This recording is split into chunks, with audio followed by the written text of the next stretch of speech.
Assalamualaikum teman-teman. Hari ini saya akan coba bahas salah satu berita yang perlu kita waspadai sebagai investor. Ditulis di sini konsumsi lebaran lesu, pertumbuhan ekonomi kuartal 1 2025 diramal mentok 5,03%. Jadi ini laporannya Center of Economics and Law Studies, itu Celios. Jadi prediksi dia itu di Lebaran Idul Fitri 2025 ini lesu dibandingkan tahun-tahun sebelumnya.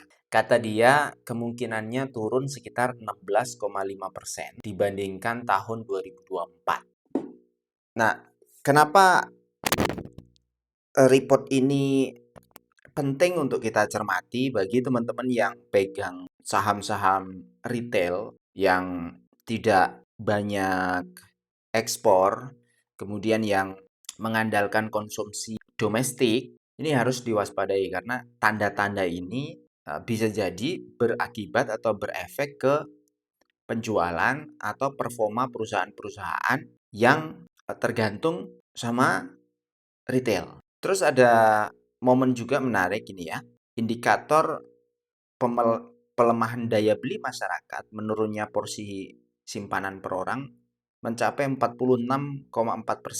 Padahal tahun-tahun sebelumnya itu di 58. Jadi seolah-olah tabungannya orang-orang atau tabungannya masyarakat itu berkurang porsinya di perbankan itu. Nah, ini indikator ini juga saya coba cek di M2 Money Supply bulan Februari memang tidak setinggi sebelum-sebelumnya. Ini kalau dilihat Desember itu 9,21 ya. Kemudian di Januari 9,2, di Februari 9,24. Jadi antara Januari dan Februari itu cuma naik 0,04. Padahal Februari itu sudah menjelang Lebaran. Nah, saya nggak tahu nanti di Maret ini ya. Kita tunggu Maret. Tapi kalau kita bandingkan periode sebelumnya di Maret 2024, naiknya lumayan. Hampir hampir 1 miliar ya. Ya, sorry, hampir 1 triliun, sorry ya.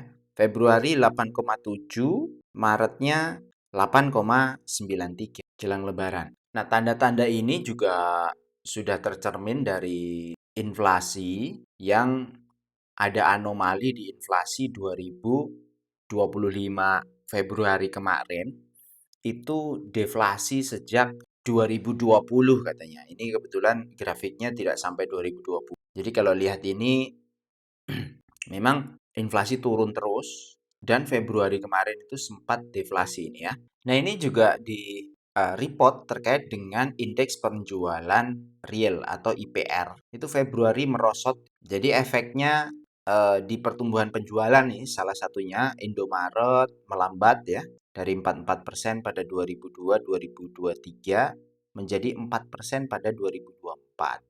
Kemudian Alfamart dari 13 pada 2022 terpangkas menjadi 10% pada 2024. Pun juga Ramayana dari 8,1 menjadi 0,1 di 2024. Perlambatan juga terjadi pada retail kelas menengah seperti hypermart.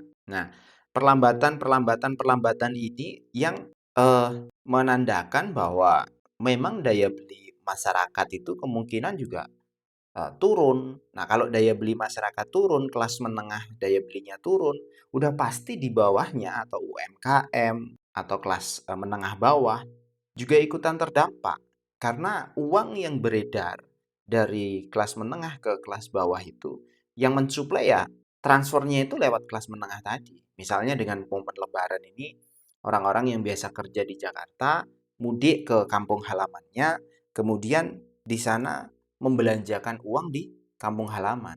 Saya prediksi di pariwisata juga lumayan turun nih. Coba aja nanti teman-teman lihat. Kemarin saya juga jalan dari eh, Bekasi ke Jogja, itu nggak terlalu rame. Walaupun memang ada macet sedikit ya, tapi karena ini momennya kan momen puncak sekali. Momen puncak karena PNS pas juga liburnya di situ, swasta juga liburnya di situ.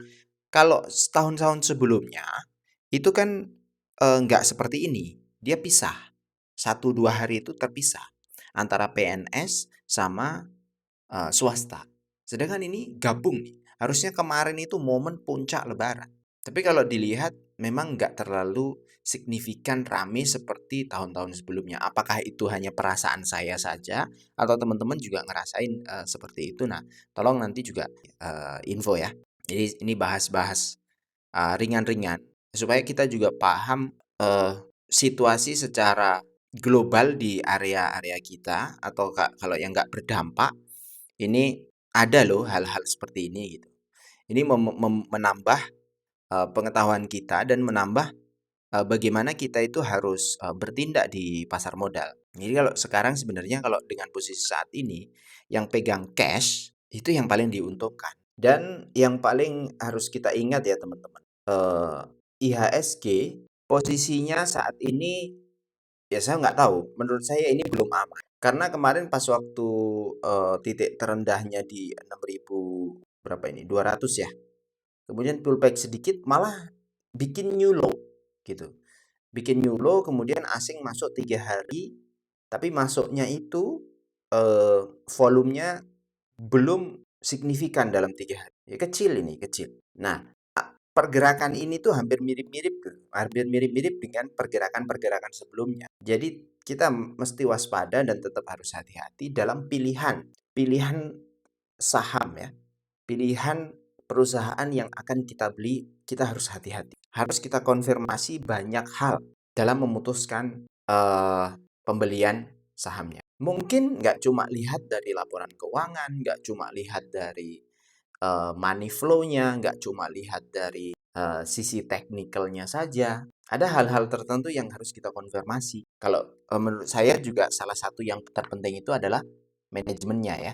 Harus kita konfirmasi. Ya, semoga pemerintah bisa mengatasi, memiliki kebijakan-kebijakan yang baik, jangan malah membuat kebijakan-kebijakan yang menambah beban, termasuk di kelas menengah ya. Kemarin mau naik pajak, kemudian mau naikin apa tuh tol misalnya, atau listrik sudah diskon pun juga masih belum banyak berefek. Dan memang berat di masanya Pak Prabowo ini karena peralihan dari Pak Jokowi dengan beberapa program-program yang memang belum dianggarkan sebelumnya memang ya cukup cukup berat. Nah, dari di momen-momen ini ya nggak mungkin akan seperti ini terus. Kalau menurut saya pasti akan ada momen kembali. Nah, kita sebagai retail mesti pinter-pinter ya, pandai-pandai memanfaatkan momen. Ya, kita lihat-lihatlah di 2015 pada waktu Pak Jokowi menjabat dari peralihan di Pak SBY juga pasar saham juga luar biasa ya dropnya. Mungkin sekitar 20 sekian persen IHSG dropnya di 2015. Cek aja nanti teman-teman dengan di scroll ke belakang ya. Nah, ini momennya ya.